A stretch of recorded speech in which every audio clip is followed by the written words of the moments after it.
मंजिल उन्हीं को मिलती है जिनके सपनों में जान होती है। पंखों से कुछ नहीं होता साहब, हौसलों से उड़ान होती है। Hey guys, you are welcome on optimistic physics.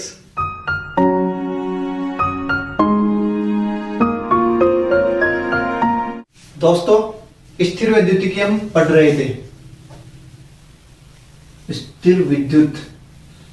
स्थिर विद्युत में हमने आवेश के बारे में बात की और कूलॉम नियम के बारे में बात की। स्थिर विद्युत पढ़ रहे थे, इलेक्ट्रोस्टैट।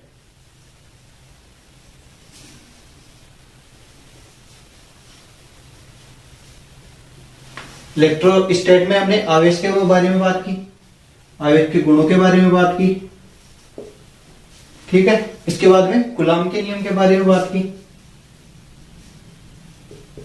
और इसके बाद में हम बात कर रहे थे कूलॉम नियम के सदिश निरूपण की। कूलॉम नियम के सदिश निरूपण की। चलिए, सदिश निरूपण थोड़ा बहुत मैंने आपको समझाया था और बाकी आगे हम आज की वीडियो में बात करेंगे, ठीक है।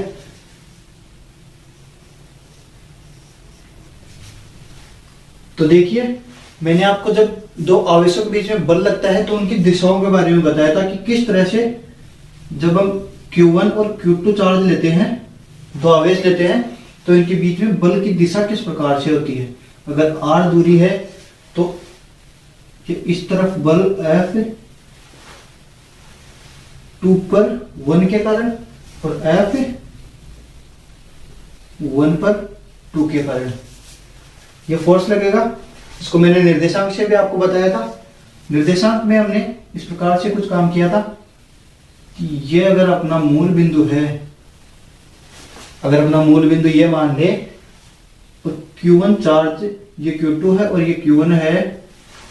अगर Q1 चार्ज से R1 वेक्टर दूरी हो और Q2 चार्ज से R2 वेक्टर दूरी हो और इसको अगर R वेक्टर ले तो अपने पास में जो बल होगा, जो कूलॉम नियम का सदिश निरूपण करेंगे हम, जो अपने पास बल का फॉर्मूला आया था F बराबर K Q1 Q2 upon R square.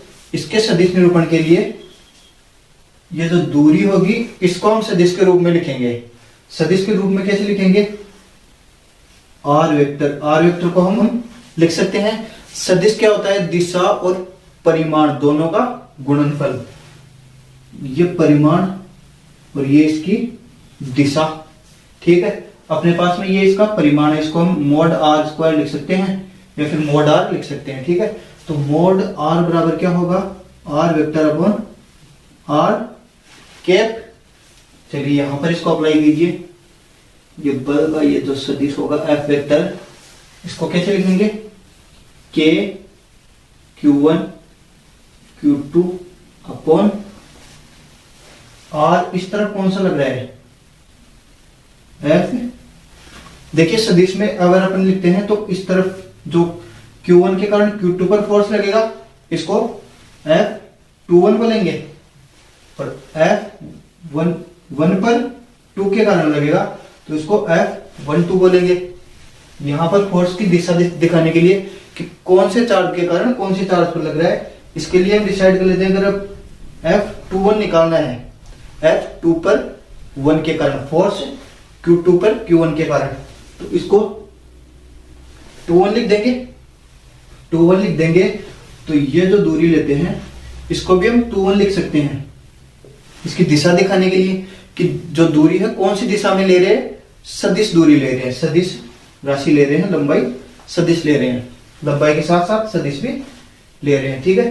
तो इसको R21 वेक्टर बोल सकते हैं, R21 वेक्टर। तो इसको इस प्रकार से लिख सकते हैं K Q1 Q2 upon R21, ये इसका स्क्वायर था तो R21 स्क्वायर और ये हो गया R21 का कैप, ठीक है। ये इसकी दिशा, ठीक है। चलिए, इसका फॉर्मूला अपने पास क्या आया? F21 वेक्टर बराबर K Q1 Q2 upon R21 square. परिमाण ये ओनली लेंथ लेंगे और ये इसकी डायरेक्शन गुणा में होगी।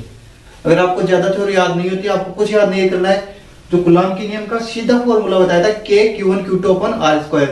के की वैल्यू 1/4πε0 या फिर 9 गुना 10 की पावर 9, ये याद रखना आपको। के की वैल्यू 9 गुना 10 की पावर 9, और ये सीधा सीधा फॉर्मूला। डायरेक्शन क्या होगी, अगर पॉजिटिव नेगेटिव होगा तो आकर्षण प्रतिकर्षण से जो डायरेक्शन आएगी विद्युत क्षेत्र में, आप इसकी चर्चा कर लेंगे और आपको बिल्कुल इजी तरीके से याद हो जाएगा, ज्यादा आपको माथा बच्ची नहीं करनी है, ठीक है। चलिए बिल्कुल इजी काम करना है अपने को, एग्जाम क्लियर करनी है, ठीक है। चलिए आगे बात करते हैं। तो देखिए ये होगी कूलॉम नियम के सदिश निरूपण की बात। एक बार अपन फॉर्मूलाज एक जगह करके लिख लेते हैं, आप स्क्रीनशॉट ले लीजिएगा। अगर आप नोट्स बना रहे हैं तो बहुत ही अच्छी बात है, फॉर्मूलाज को एक जगह रखिए, ताकि आप जब भी क्वेश्चंस करने बैठे या फिर एग्जाम से पहले आप रिवीजन करने बैठे तो आपको रिवाइज करने में ज्यादा टाइम नहीं लगेगा, और फॉर्मूलाज एक जगह रहेंगे तो आप आसानी से क्वेश्चन के टाइम पे फॉर्मूला देख सकते हैं। कुछ भी याद नहीं है तो रिवाइज कर सकते हैं, आपको बहुत ज्यादा आसानी होगी, ठीक है। तो कूलॉम का नियम क्या आया था, F बराबर के Q1 Q2 upon R square. Simply formula था, के की वैल्यू क्या आई थी 1/4πε0, ठीक है। एप्सिलॉन परावैद्युतांक, एप्सिलॉन होता है माध्यम का परावैद्युतांक, और एप्सिलॉन नॉट या फिर इसको एप्सिलॉन 0 बोल सकते हैं। एप्सिलॉन के आगे ये एप्सिलॉन था और ये इसके आगे 0 लगा दिया था, एप्सिलॉन नॉट। एप्सिलॉन माध्यम में परावैद्युतांक या फिर विद्युतशीलता, और एप्सिलॉन नॉट निर्वात में विद्युतशीलता। निर्वात में विद्युतशीलता कितनी होती है, एप्सिलॉन नॉट बराबर 8.85 इंटू 10⁻⁻12 कूलॉम स्क्वायर प्रति न्यूटन मीटर स्क्वायर, ठीक है। और के की वैल्यू जो अपने को याद रखनी है mainly 9 into 10⁻⁹ newton metre square प्रति कूलॉम स्क्वायर, के की वैल्यू होगी। और ये हो गया कूलॉम नियम जो मेन अपने को मिला था। सदिश निरूपण, Q2 पर Q1 के कारण F21 वेक्टर, 21 वेक्टर आया था K Q1 Q2 upon R21 into R21 का कैप, ओके। ये 21 तो मैंने आपको समझा दिया। इसी तरह से आप 1-2 कर सकते हो, 21 की जगह 1 पर 2 के कारण, 1 पर आपको 2 के कारण पूछ लेगा, तब क्या करोगे, तब सेम रहेगा, ओनली डायरेक्शन चेंज होगी, 21 की जगह 1-2 हो जाएगा। तो ये फॉर्मूला भी आप लिख लो, के Q1 Q2 upon R21 square into R12 square into R12 cap, ठीक है। दिशा के लिए कैप काम में लेते हैं, आपको जानकारी होगी, ठीक है। ये फॉर्मूलाज हो गए 1, 2 और ये 3। ज्यादा याद रखने की जरूरत नहीं है, ओनली ये याद रख लो, आपका डायरेक्शन आ जाएगी। डायरेक्शन देखिए ये परिमाण काम में लेते हैं अपन। अगर आपके पास में चार्ज पॉजिटिव है नेगेटिव है तो यहाँ पर ओनली उसका पॉजिटिव मान रखेंगे, नेगेटिव आएगा वो आपकी डायरेक्शन दर्शा देगी, ठीक है। चलिए ये सदिश निरूपण हो गया। अब देखिए हमने फॉर्मूला में एप्सिलॉन नॉट के बारे में बात की थी, विद्युतशीलता के बारे में, पदार्थ की विद्युतशीलता के बारे में। जो माध्यम की विद्युतशीलता है, माध्यम की विद्युतशीलता एप्सिलॉन होगी, और जो निर्वात की विद्युतशीलता होगी वो होगी एप्सिलॉन नॉट। इसको मैं इस प्रकार से लिखता हूं ज्यादातर, तो ये एप्सिलॉन नॉट होता है, एप्सिलॉन 0 या फिर एप्सिलॉन नॉट, आप कंफ्यूज मत होइएगा, ये स्मॉल ई की तरह लिखते हैं, ठीक है। तो ये निर्वात की विद्युतशीलता तो अपने को 8.85 इंटू 10⁻⁻12 कूलॉम स्क्वायर प्रति न्यूटन मीटर स्क्वायर दे दी। भाई साहब ये तो अपने को पता है, माध्यम की क्या रखेंगे, माध्यम की अगर अपने को क्वेश्चन में दे दे और फिर बल निकालने के लिए बोले तब क्या करेंगे, तब अपने को सिंपल सा काम करना है। F बराबर के Q1 Q2 upon R square होता है, यहाँ पर K है 1/4 epsilon not into Q1 Q2 upon R square, ये फॉर्मूला होता है। अब देखिए ये तो निर्वात में थी, निर्वात की जगह अपने को माध्यम में निकालना है, इसका ये 0 हटा दो, एप्सिलॉन नॉट की जगह एप्सिलॉन रखो। भाई साहब आपको क्वेश्चन में ये तो दिया हुआ आएगा, ये चीज डेफिनेटली आपको दी हुई आएगी, ठीक है।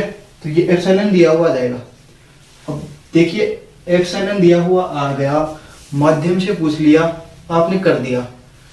इसके आगे अगर आपको थोड़ा सा और आगे घुमा के पूछ ले, क्योंकि आजकल कंपटीशन टफ हो रहा है, नीट वाले बच्चे एग्जाम में बैठते हैं और वो सिलेक्ट होते हैं, इस कारण से कंपटीशन थोड़ा बढ़ रहा है, कट ऑफ बढ़ रही है, तो पेपर का लेवल साल दर साल बढ़ता जा रहा है। हो सकता है क्वेश्चन को घुमा दे और माध्यम में आपको बल दे दे, माध्यम में बल दे दे, या फिर माध्यम में आपको विद्युतशीलता दे दे और फिर कुछ और ही पूछ ले फॉर्मूला घुमा के। तो चलिए बात करते हैं इसके बारे में। देखिए ये तो थी अपने पास में निर्वात के लिए, निर्वात के लिए फॉर्मूला लिखते हैं एक बार। F बराबर K Q1 Q2 upon, sorry K की वैल्यू एक बार लिख लीजिए, K की वैल्यू क्या हो जाएगी 1 अपॉन 4 पाई एप्सिलॉन नॉट, ठीक है, एप्सिलॉन नॉट हो जाएगी और ये R स्क्वायर हो गई, ठीक है। ये तो होगी निर्वात में फर्स्ट फॉर्मूला। अब पूछ ले आपको माध्यम में, माध्यम में अगर पूछे, देखिए बल को कैपिटल F से लिखते हैं, हमेशा कैपिटल F से मैं लिखता हूं, आपको अगर छोटा F लगता है sorry for that, take it as a capital, okay. इसको कैपिटल कंसीडर करिएगा, Q1 Q2 upon 4 pi epsilon into R square. इसको Fm से लिख लेंगे, F in medium, force in medium, माध्यम में बल। तो ये दो फॉर्मूले अपने पास में हो गए। अब देखिए F अपॉन Fm करें, मतलब आपेक्षिकता के बारे में बात करें इसकी, F अपॉन Fm, आपेक्षिकता मतलब आप आपेक्षिक विद्युतशीलता पूछ ले, एप्सिलॉन R, आपेक्षिक विद्युतशीलता होती है एप्सिलॉन R, माध्यम की और निर्वात की दोनों का जो अनुपात होता है उसको बोलते हैं आपेक्षिक विद्युतशीलता। तो उसके बारे में अगर आपको पूछ ले तो F अपॉन Fm करेंगे तो क्या आएगा, ये Q1 Q2 upon R square, ये भी Q1 Q2 upon R square, cancel out हो जाएंगी, यहीं पे कर दे रहा हूँ। अगर आपको दिक्कत है तो एक बार नोटबुक में लिखिए और फिर कैंसिल करके देखिए। यहाँ पर ये 4 पाई बाई 4 पाई भी कैंसिल आउट हो जाएगा। इसमें बच गया जो अपने पास में निर्वात में इसका बल आया था, इसमें क्या बचा epsilon not, 1 upon epsilon not, और जो माध्यम में इसका बल आया था वो बचा 1 अपॉन एप्सिलॉन, तो ये हो गया 1 अपॉन एप्सिलॉन, ठीक है। तो ये जो इसकी आपेक्षिक विद्युतशीलता आएगी एप्सिलॉन ऊपर चला जाएगा और ये एप्सिलॉन नॉट नीचे आ जाएगा, तो ये हो जाएगी इसकी आपेक्षिक विद्युतशीलता,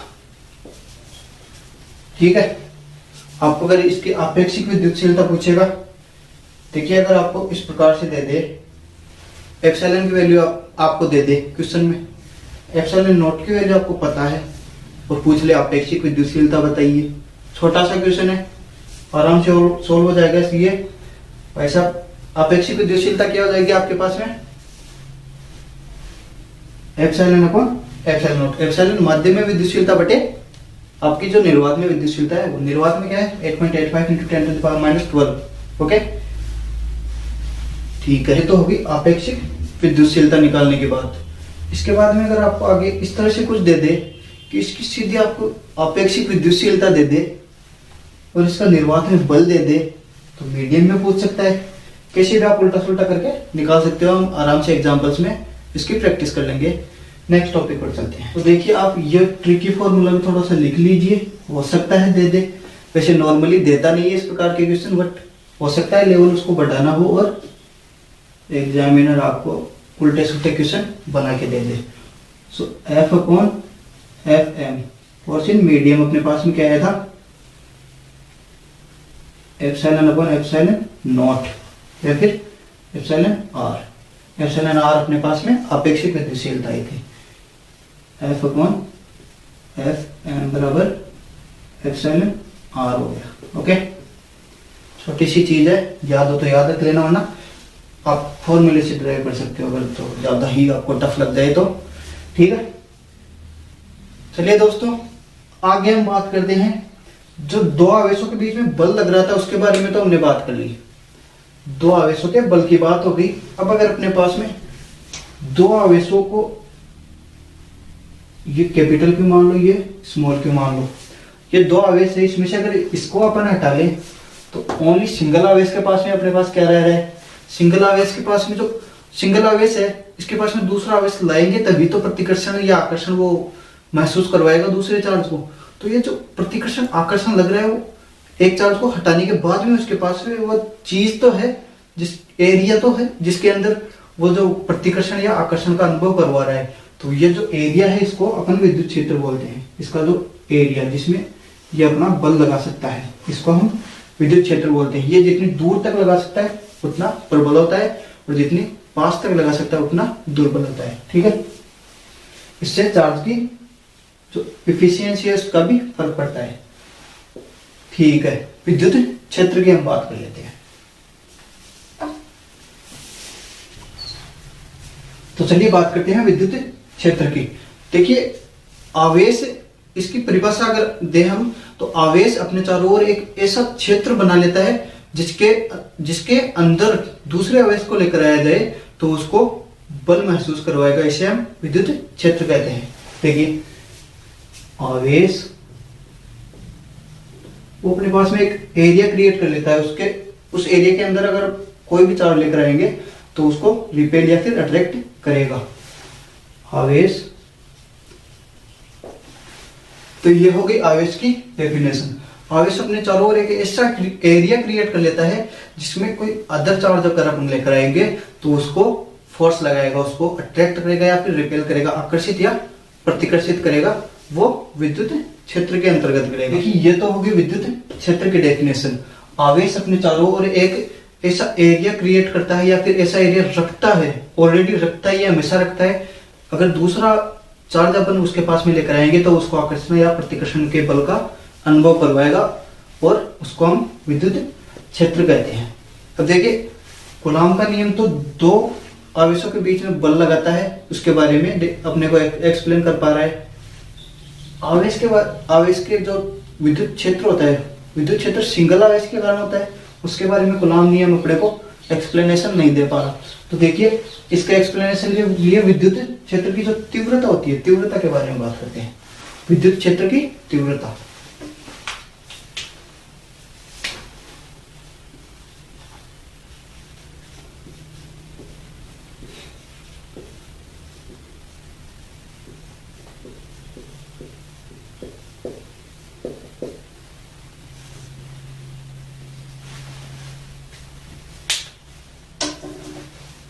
तो देखिए अब बात करते हैं विद्युत क्षेत्र की तीव्रता के बारे में। क्योंकि कूलॉम नियम अपने को सिंगल चार्ज के बारे में कोई इंफॉर्मेशन दे नहीं पा रहा था, उसके एरिया के बारे में नहीं दे पा रहा था, तो हमने विद्युत क्षेत्रता की बात की है। देखिए कूलॉम नियम दो आवेशों के बारे में हमने बात कर ली, दो आवेशों के बीच में जो बल लगता है उसके बारे में बात कर ली। बट अगर दो से अधिक आवेश होंगे तब किस प्रकार से बल लगेगा उसके बारे में हम अगली बार बात करेंगे। इससे पहले हम विद्युत क्षेत्र के बारे में बात करें। विद्युत क्षेत्र की तीव्रता, तीव्रता देखिए विद्युत क्षेत्र हो गया उसके आसपास का एरिया, आसपास का area.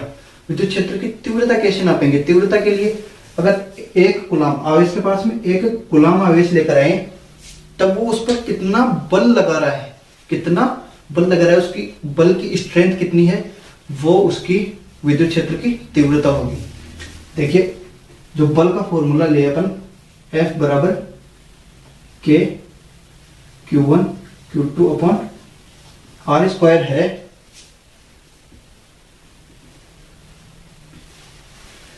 K Q1 Q2 upon R square है और ये Q1 को अगर अपन कैपिटल Q मान ले, ये कैपिटल Q मान लिया, इसका एरिया है ये, और इसके अंदर एक कूलॉम आवेश अगर अपन लेकर आए तब वो कितना फोर्स लगाता है, एक कूलॉम आवेश पर कोई भी चार्ज कितना फोर्स लगाता है वो उसकी विद्युत क्षेत्र की तीव्रता होती है। तो क्या फॉर्मूला जाएगा, ए के Q1 का मान कैपिटल Q और Q2 का मान 1 कूलॉम, एक कूलॉम बटे R स्क्वायर उसकी डिस्टेंस हो जाएगी, उसकी दूरी काम में ले लेंगे। क्या फॉर्मूला आया, F बराबर KQ अपॉन R स्क्वायर। इसको अपन विद्युत क्षेत्र की तीव्रता से बोलते हैं, या फिर इसको ही अपन विद्युत क्षेत्र भी बोल देते हैं। विद्युत क्षेत्र की तीव्रता, देखिए ओनली विद्युत क्षेत्र के लिए अपन फॉर्मूला डिराइव नहीं कर सकते, विद्युत क्षेत्र की तीव्रता के लिए अपन फॉर्मूला डिराइव करेंगे और उसको ही विद्युत क्षेत्र का अपन नाम देंगे। पूरी इलेक्ट्रोस्टैट में विद्युत क्षेत्र के लिए E बराबर kq/r² का फॉर्मूला अपन काम में लेने वाले हैं, ठीक है। तो E बराबर E for electric field, E बराबर kq/r², ठीक है। ये हो गया विद्युत क्षेत्र का फॉर्मूला, ठीक है। इसको ही अपन विद्युत क्षेत्र की तीव्रता भी बोलते हैं। तीव्रता बोलते हैं एकांक आवेश पर लगने वाला विद्युत क्षेत्र बल, विद्युत क्षेत्र या फिर उसके ऊपर लगने वाला एकांक आवेश पर दूसरे आवेश के कारण लगने वाला बल, वो कितनी उसकी स्ट्रेंथ है। E बराबर kq/r², ये हो गया इलेक्ट्रिक फील्ड का फॉर्मूला, विद्युत क्षेत्र का फॉर्मूला, ठीक है।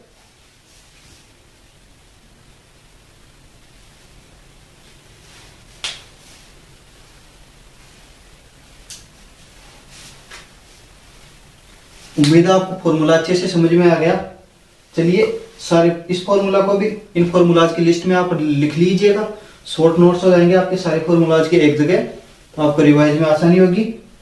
और देखिए इसको समझ तो आपने लिया, याद भी कर लिया, अगर आप इसके एग्जाम्पल्स ज्यादा से ज्यादा नहीं करेंगे तो एग्जाम में आपको ये रिमाइंड नहीं हो पाएगा। Practice makes a man perfect, so for practice of this formula we will do some examples. चलिए करते हैं इसके एग्जाम्पल्स। ये फॉर्मूला आप लिख, तो देखिए एग्जाम्पल करने से पहले मैं आपको एक बार फॉर्मूले लिख के दे रहा हूं। F बराबर k q1 q2/r², और इलेक्ट्रिक फील्ड का F बराबर k q/r²। दोनों फॉर्मूले लिख लिए। चलिए पहला एग्जाम्पल अपन देख लेते हैं। बिल्कुल इजी सा एग्जाम्पल करवा रहा हूं, इजी सा एग्जाम्पल, इजी से इजी हो ही नहीं सकता। अगर आपके पास में आवेश है 5 कूलम का, 5 कूलम का आवेश है, 5 कूलम, तो 2 मीटर की दूरी पर कोई दूसरा चार्ज है। इस चार्ज की वैल्यू है Q, तो इस पर 5 कूलम के आवेश के कारण लगने वाला विद्युत क्षेत्र बताइए। 5 कूलम आवेश जो है अपने को दिया हुआ है, 2 मीटर की डिस्टेंस है, और Q चार्ज पर लगने वाला विद्युत क्षेत्र बताइए। करिए, वीडियो पॉज करके आप एग्जांपल कर लीजिए। मैं आपको सॉल्यूशन करवा रहा हूं ताकि ज्यादा टाइम नहीं लगे। फॉर्मूला kq/r², k की वैल्यू रिमाइंड k की वैल्यू 9 इंटू 10⁹। आगे चार्ज की वैल्यू 5 कूलम, r², दूरी कितनी है 2 मीटर, 2 का स्क्वायर, सॉल्व कर लो। 4 9 5 45 बटे 4 गुणा 10 की पावर 9, 11.09। ये हो गई इलेक्ट्रिक फील्ड की इकाई क्या लिखते हैं अपन, विद्युत क्षेत्र की इकाई क्या लेते हैं, विद्युत क्षेत्र की इकाई। फॉर्मूला अपने पास में क्या आया था, k q/r², k q/r² अपने पास में फॉर्मूला आया था। विद्युत क्षेत्र की इकाई अपन क्या लिख सकते हैं, यहां पर अपने पास में k का मात्रा क्या थी, इसकी इकाई क्या आई थी अपने पास में, न्यूटन मीटर स्क्वायर, सॉरी यहां पर अपने पास में k का मात्रा क्या आया था, k का मात्रा क्या आया था,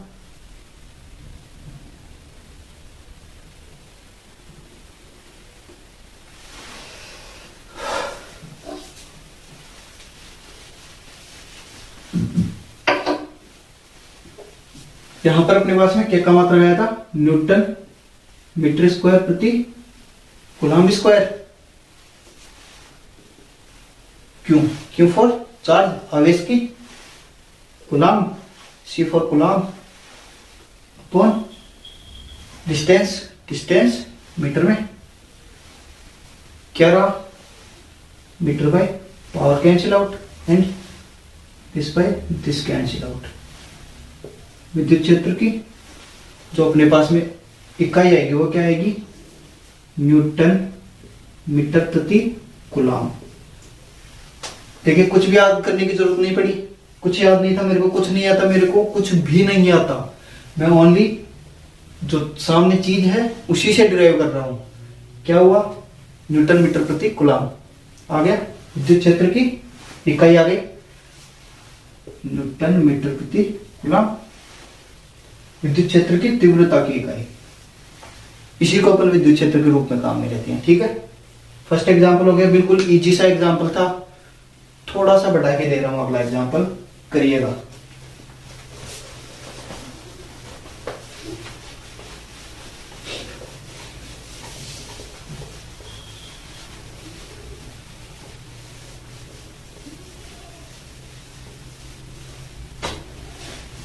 आपको एग्जाम में अच्छे से क्वेश्चन की लैंग्वेज दी हुई आएगी। यहाँ पे अगर मैं लैंग्वेज लिखने बैठ गया तो 1 घंटा यूं ही खत्म हो जाएगा। मैं आपको डायरेक्टली बता रहा हूं, आवेश की वैल्यू 4 माइक्रोकूलम्ब और दूरी ले लो 10 सेंटीमीटर। निकालो विद्युत क्षेत्र। आपको क्वेश्चन में पूछ लिया विद्युत क्षेत्र की तीव्रता बताइए, फिर विद्युत क्षेत्र का मापन कीजिए। कैसे निकालेंगे, निकालिए वीडियो को पॉज करके, मैं सॉल्यूशन बता रहा हूं। E बराबर KQ अपॉन R स्क्वायर है, K की वैल्यू 9 × 10⁹। नेक्स्ट चार्ज की वैल्यू 4 माइक्रोकूलम्ब।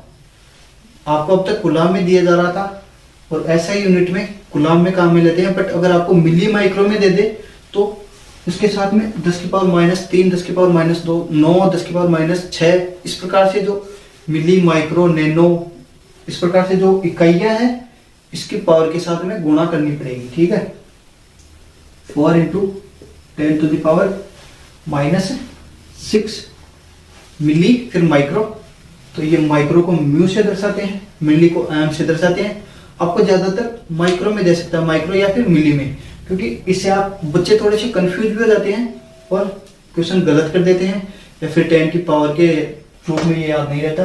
तो इन चीजों का, ये जो छोटी छोटी चीजें इनके बारे में आपको ज्यादा ध्यान रखना है। बटे R 10 सेंटीमीटर। पहले वाला एग्जांपल तो अपने सीधा मीटर में वैल्यू दी थी, रख दिया, आंसर आ गया। ऐसा न्यूटन मीटर प्रति कूलम्ब आया था अपने पास में इकाई। मीटर में निकालेंगे, मीटर में निकालने के लिए 10, 1 मीटर में 100 सेंटीमीटर होते हैं, तो 10 की पावर 2 से गुणा कर सकते हैं, -2 से। ठीक है, तो ये हो गया। अब इसको सॉल्व कर लीजिए आराम से। -2 को ऊपर ले गए, -4 हो गया। तो इस 10 को ये 1 0 से ये इसकी पावर कैंसिल आउट हो जाएगी, या फिर इसको ऊपर ले जाएंगे तो ये माइनस की हो जाएगी। ठीक है, तो 9 × 10⁻9 × 10⁻4 × 10⁻6 × 10⁻1, या फिर इसको यहां से सीधा काट देते तो अपने पास में यहाँ पे क्या बच जाता, -7 नहीं होगा, सो ये ऊपर जाके प्लस हो जाएगा, -1 के ऊपर जाके प्लस का हो गया तो -5। तो ये 9 × 10⁻9 × 4 × 10⁻5, 9 चौके 36, और ये गाते गुणा नहीं होती है, गाते जुड़ती है, तो 9 में से 5 गया तो +4, 36 × 10⁻4। ठीक है, उम्मीद है आपको बहुत अच्छे से समझ में आएगा। आज के लिए बस इतना ही। लाइक, शेयर और सब्सक्राइब कर लीजिए ऑप्टिमिस्टिक फिजिक्स के चैनल को, ताकि आपको जल्द से जल्द नोटिफिकेशन मिल जाए। जैसे ही अगला वीडियो आए, अगली क्लास आए, आपको तुरंत नोटिफिकेशन मिले और आप जल्दी से जल्दी देख सकते हैं, और आपकी तैयारी बेहतर से बेहतर बनती जाएगी और आपका सिलेक्शन हो जाएगा लैब असिस्टेंट एग्जाम में। Thank you guys, be optimistic and grab your opportunities.